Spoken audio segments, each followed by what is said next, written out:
जिस गाइडलाइंस के तहत हमने मुख्यतः साइन और सिम्टम्स और जो सस्पेक्ट केस है उनको कैसे अर्ली सेग्रीगेट किया जाए उसके ऊपर हमने विशेष जोर दे के एक्सप्लेन किया है। साथ ही हेल्थ मिनिस्ट्री ने कोविड पेशेंट्स के ट्रीटमेंट, डायग्नोसिस, क्वारंटाइन के दौरान जनरेट होने वाली वेस्ट की हैंडलिंग, ट्रीटमेंट और डिस्पोजल से संबंधित भी एक गाइडलाइंस जारी की है। लॉकडाउन के दौरान स्ट्रेस और एंग्जाइटी को मैनेज करने के लिए भी मंत्रालय ने आम जनता के लिए कुछ इन्फॉर्मेटिव वीडियोस अपनी वेबसाइट पर अपलोड किए हैं।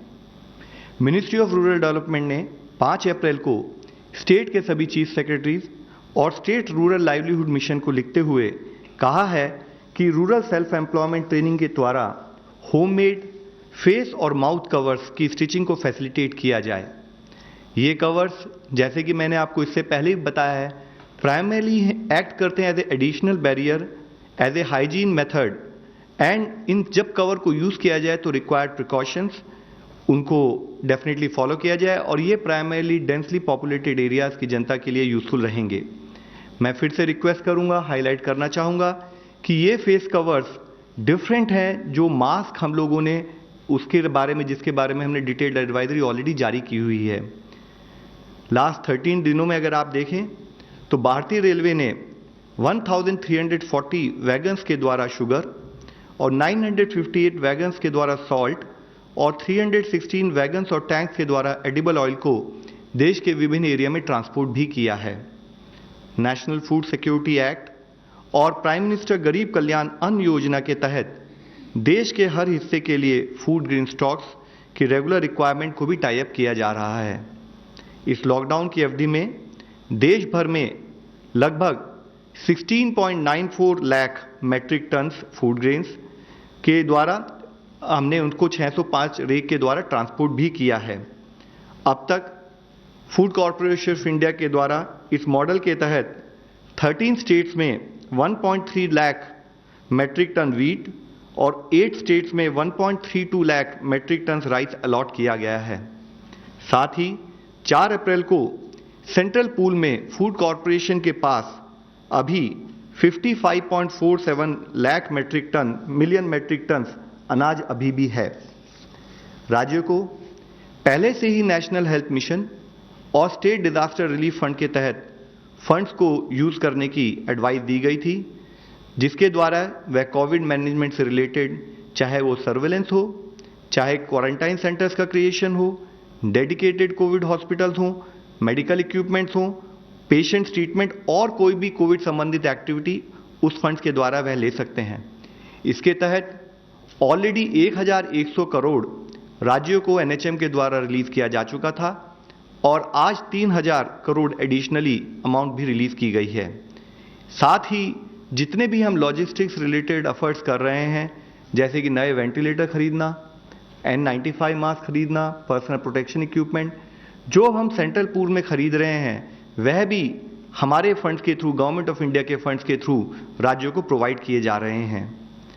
भारत सरकार ने सभी जिलों में रेस्पॉन्स में यूनिफॉर्मिटी आए उसके तहत कटिंग एज लेवल से बातचीत करते हुए कल, जैसे मैंने आपको इससे पहले भी बताया है, सभी DMs, SPs, chief medical officers और डिस्ट्रिक्ट सर्वेलेंस ऑफिसर से भी कैबिनेट सेक्रेटरी स्थायी पर बातचीत की थी। हमारा मुख्य focus is always on proactive and timely containment और being over prepared to meet in any eventuality रहा है। अब तक टोटल 291 पीपल हैव रिकवर्ड। अगर हम देखें कि पिछले दिन से आज तक में तो अराउंड 693 नए पॉजिटिव केसेस आए हैं और आज टोटल केसेस की संख्या 4067 है, जिसमें से 1445 cases, as I mentioned yesterday, they are related to Tablighi Jamaat confirm cases. अब तक आए अगर हम टोटल केसेस को एनालिसिस करें तो जेंडर के डिस्ट्रीब्यूशन पर देखते हैं तो अराउंड 76% केसेस मेल्स में एंड 24% केसेस फीमेल्स में पाए गए हैं।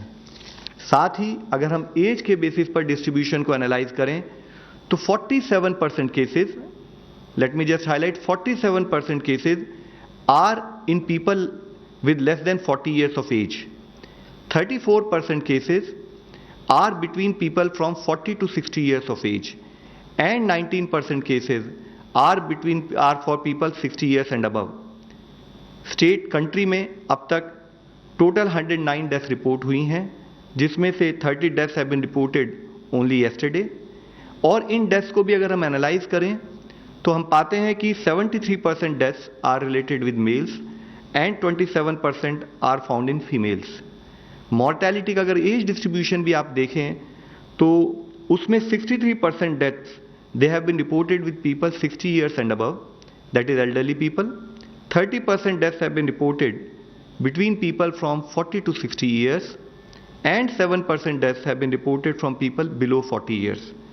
अगर हम इस डेथ को कोमॉर्बिडिटी की बेसिस पर भी एनालाइज करें तो इसमें देखा गया है कि around 86% deaths are with people having comorbidities like diabetes, chronic kidney disease, hypertension और हार्ट रिलेटेड प्रॉब्लम्स। मैं इस कंटेक्स्ट में आप सबसे फिर यही पॉइंट हाईलाइट करना चाहूँगा कि while we see कि 19% people are positive among elderly people as per the present available data, but 63% deaths are reported amongst elderly, which highlights to us, which brings to our knowledge कि there is a higher risk associated if elderly people get COVID positive. Similarly, अगर आप फिर analyse करें तो आप देखेंगे कि while 37% deaths are also found for people below 60 years, but 86% deaths are happening with people who are having comorbidities, which implies that young people with comorbidities are also at risk. So our request to you would kindly be that let us ensure that our elders remain protected, and to that extent every youth also needs to be careful that they maintain sufficient social distance so as to not to pass infection to anyone in the family, particularly elderly. And in effect, what we would like to urge and request is that social distancing and lockdowns and all the do's and don'ts have to be followed by everyone in the family.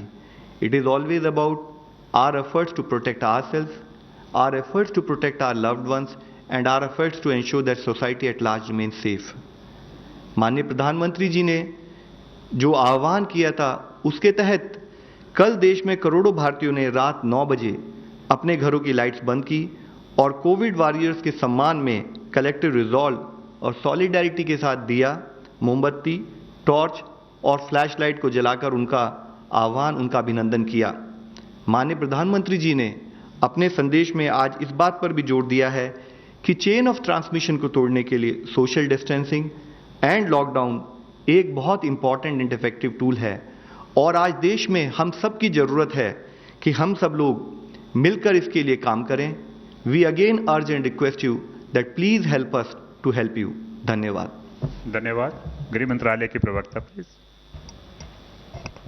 गृह मंत्रालय की तरफ से मैं आप सबको बताना चाहती हूँ कि राज्य सरकारें पूरी सक्रियता से लॉकडाउन को एनफोर्स कर रही हैं। एसेंशियल गुड्स एंड सर्विसेज की स्थिति संतोषजनक है और भारत सरकार राज्य सरकारों के साथ मिलकर इसको निरंतर मॉनिटर कर रही है। जैसा आप सबको पता है, मेडिकल ऑक्सीजन कोविड-19 के मद्देनज़र एक बहुत ही क्रिटिकल आइटम है। इसका पर्याप्त मात्रा में पूरे देश में आपूर्ति बनाए रखना बहुत ही ज़रूरी है। ये नेशनल और WHO दोनों की लिस्ट में एसेंशियल आइटम घोषित है। इसका प्रोडक्शन, मैन्युफैक्चरिंग और पूरा सप्लाई चेन लॉकडाउन मेजर्स से एग्जेम्प्ट है। इस चीज़ को रीइटरेट करने के लिए आज होम सेक्रेटरी ने फिर से राज्य सरकारों को पत्र लिखते हुए मेडिकल ऑक्सीजन का महत्व बताया है और इसका पूरा सप्लाई चेन सुचारू रूप से चले, इसके लिए भी उनको दिशा निर्देश दिया है और ये भी कहा है कि इसकी सप्लाई चेन को इंश्योर करते वक्त वो सोशल डिस्टेंसिंग और प्रॉपर हाइजीन प्रैक्टिसेस का ध्यान रखें। उन्होंने ये भी कहा है कि ये जो दिशा निर्देश हैं ये डिस्ट्रिक्ट अथॉरिटीज़ और फील्ड एजेंसीज़ की नोटिस में लाएं और इसका इम्प्लीमेंटेशन स्ट्रिक्टली इंश्योर करें। In addition to what my colleague has said, मैं तबलीग जमात वर्कर्स के बारे में भी आपको अपडेट करना चाहूँगी कि सभी राज्य सरकारों के साथ गृह मंत्रालय ने एक मेगा अभियान द्वारा लगभग 25,500 से ज़्यादा लोकल टीजे कार्यकर्ता और उनके संपर्क में आए लोगों को पहचान करके उनका क्वारंटाइन किया है। इसके अलावा हरियाणा के 5 गांव जहां पे ये फॉरेन नेशनल टीजे वर्कर्स रहे थे उनको भी सील करके क्वारंटाइन कर दिया गया है। अभी तक जो 2083 फॉरेन टीजे वर्कर्स आइडेंटिफाई किए गए थे उसमें से 1750 को हमने ब्लैकलिस्ट कर दिया है। आशा है इन सब मेजर्स के साथ हम लॉकडाउन को इफेक्टिवली इन्फोर्स कर सकेंगे और कोविड की चेन को तोड़ सकेंगे। अच्छा, so we have through a massive effort we have quarantined over 25,500 local TJ workers as well as people who have come in contact with them. They have been quarantined, as I mentioned, apart from this 5 villages in Haryana where some of these people had stayed. Those have been also sealed and quarantined. धन्यवाद। Online question ICMR के लिए। ICMR will get 7 lakh rapid antibody tests.